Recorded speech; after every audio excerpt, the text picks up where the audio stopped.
But listen, after all this doom and gloom and fulminating, I think I better give you some good news, because there seems to be so little of it at the moment.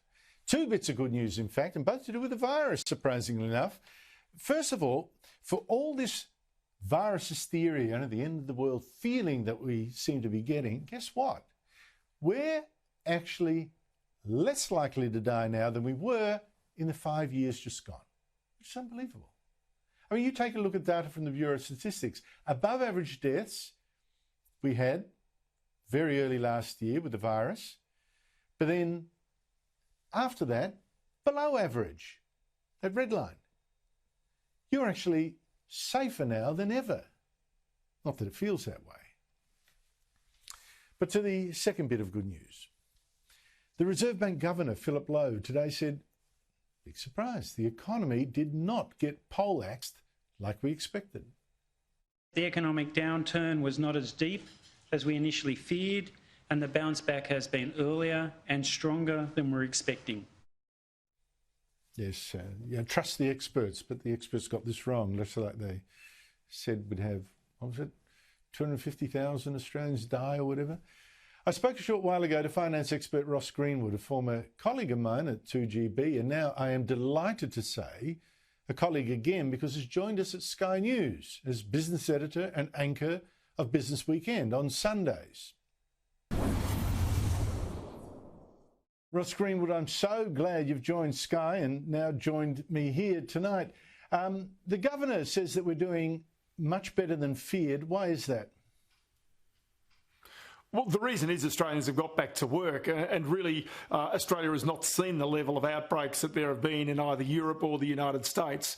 And to a certain extent, JobKeeper has protected many of those jobs. And as the government did forecast, and I mean hopefully forecast, I would have to say, a lot of employees have remained close to their employers. Now, the economy is still to be tested when JobKeeper is completely lifted. But the truth is that as Australians broadly are getting back to business, getting back to work. And so from that point of view, the economy is in significantly better shape than what the Reserve Bank and the Governor had forecast some 9 months ago. Yeah, and he also said that Australians seem to have been pretty good at figuring out other ways of doing business, and we've also seen the online shopping boom as well. But unemployment's still very high. You mentioned that we've got to see what happens when the JobKeeper subsidy is going to end in March. The Governor said, well, there is going to be some job shedding. But how's the rest of the year looking for workers? Well, for workers, that is going to be the test. What happens when the JobKeeper comes off, when JobSeeker goes back to what it had been previously? And the sense is that, again, more Australians are going to be finding work during this period of time. Now, there's still obviously the recovery that's got to come in the tourism sector in particular because of state border closures, which quite clearly have had a significant and detrimental impact on many of those sectors. But it's also one of these points where you can even look across to New Zealand and see what's happened there. Their unemployment rate came out today, 4.9%, which was significantly better than expected. And even the last number here for Australia was 6.6%. Even that is expected to be significantly improved. But notwithstanding all of these, sort of good potential stories that are out there, the Governor says that he believes that not only will the Reserve Bank have to continue to support the economy, but also the government as well, because they don't believe really the economy is in the sort of shape, nor is business in the sort of shape to really set up the growth in the economy that they're hoping for over the next 12 to 18 months. Now, Ross, we've got this absolutely massive debt that's been racked up to help save the economy, keep things ticking along. That won't be a huge problem unless interest rates go up. And of course, a lot of people are mortgaged to the hilt. They're borrowing for the housing and all that kind of stuff. What sign is there that interest rates are going to stay at these emergency lows? What did the governor say about that?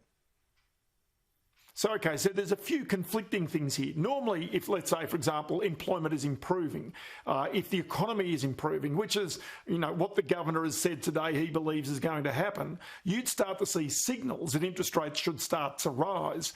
But what he's also saying is that the Reserve Bank is determined, at least for the coming 3 years, that they will keep these interest rates at the emergency lows of close to zero, just 0.1% for the official cash rate. And, by the way, they'll continue to pump even more money into the economy, another $100 billion, by buying back government bonds from banks and others, and so releasing money into those banks so that they can then lend it on to homeowners or to businesses. So this is to prevent a credit squeeze. Then you get to the next phase of this, and that is if there's any hint that interest rates are going to rise, then this chase for yield that you've got at the moment that's seen the stock market today at 11-month highs, to see housing prices going through the roof. Say, for example, one example is housing starts.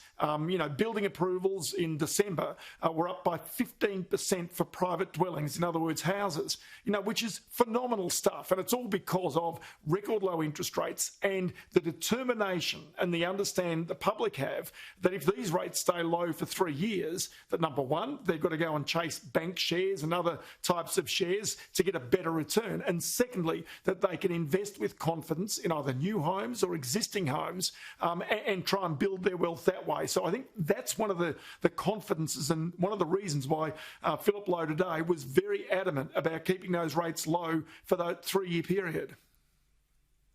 3 years, that's incredible, isn't it, Ross?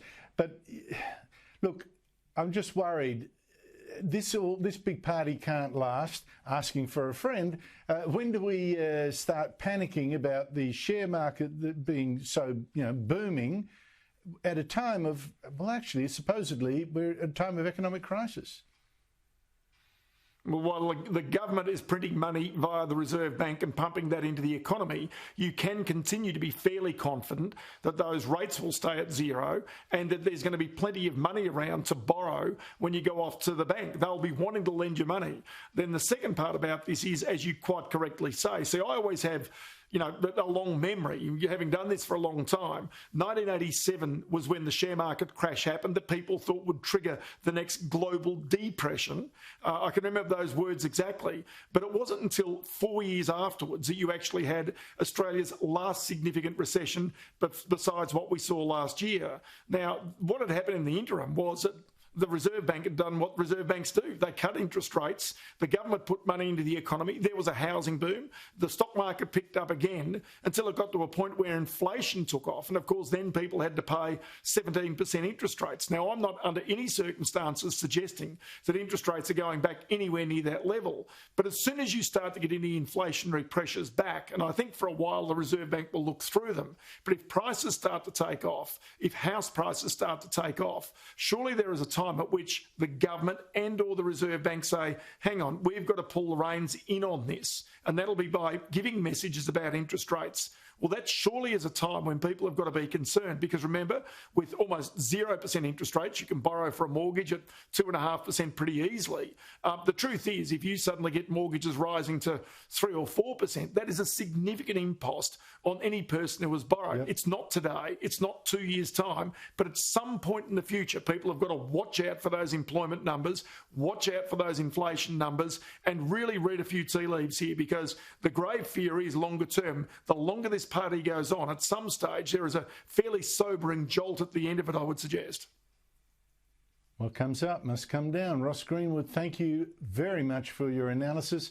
Look forward to your show on Sunday. Good on you. Great to be with you, Andrew.